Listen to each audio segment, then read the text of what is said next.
মহামহিম সত্তা মহান আল্লাহ পাকের রহমত লাভের ভিত্তি হচ্ছে জাহান্নাম এবং জান্নাত। এটা কেন এবং কিভাবে, এই ব্যাপারেই মহাগ্রন্থ কোরআন দর্শন হতে কিছু কথা তুলে ধরছি। দর্শন, শ্রবণ এবং অন্যান্য ইন্দ্রিয়গুলির জন্য সূক্ষ্ম যে সকল অনুভূতি শক্তি বিশ্বরবের বিধান মতে জিন এবং ইনসানকে দান করা হইতেছে, তাহার সঙ্গে স্বভাবত রহিয়াছে স্বাধীন ইচ্ছাশক্তি প্রয়োগের স্বাধীন নির্বাচনী ক্ষমতা। এই নির্বাচনী ক্ষমতাসমূহ নিজ ইচ্ছামতো প্রয়োগ করিলে তাহাতে জাহান্নাম রচিত হয়। অপরপক্ষে বিশ্বরবের প্রেরিত বা অনুমোদিত সম্যক গুরুর নির্দেশ মতো প্রয়োগ করিলে তাহাতে জান্নাত রচিত হয়। জান্নাত এবং জাহান্নাম উভয়ই মানুষের মস্তিষ্কেই অবস্থিত।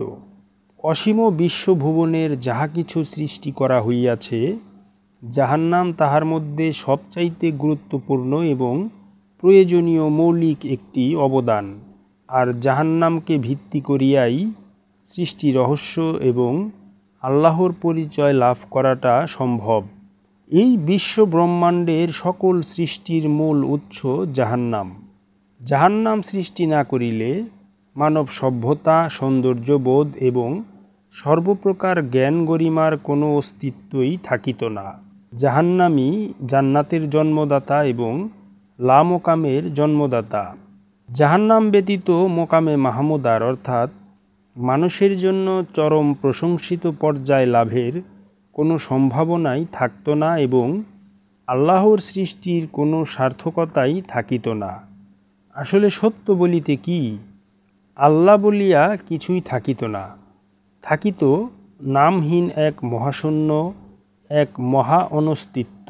জাহান্নাম একটি মহাপরীক্ষা ক্ষেত্র, যাহা উত্তীর্ণ হইয়া জান্নাত ও লামোকামে যাইতে হয়। জাহান্নাম একটি প্রয়োজনীয় অপরিহার্য বাধা। মুক্তি লাভ করিতে চাহিলে এই বাধা অবশ্যই অতিক্রম করিতে হবে এবং সেটা না করিলে অসংখ্যবার অনন্ত জাহান্নামে আবর্তিত হইতেই হবে। জাহান্নামের পরিচয় ও প্রকাশ কোরআনে অত্যন্ত সুবিস্তৃত এবং সুবিন্যস্ত রহিয়াছে, কিন্তু ইহার সকল সৌন্দর্য ও গুরুত্ব লোকচক্ষুর অন্তরালে লইয়া যাওয়া হইয়াছে, যেন ইহার সত্যিকার রূপ জনগণ হইতে লুকাইয়া রাখা যায়। জাহান্নাম এবং জান্নাত আমাদের চিন্তা ও কর্মজগতের স্তরে স্তরে ওতপ্রোতভাবে জড়াইয়া আছে। ইহাদের এই পরিচয় লাভ না করতে পারিলে ধর্মগ্রন্থ পাঠে কোনো জ্ঞান অর্জন করাই সম্ভব নহে।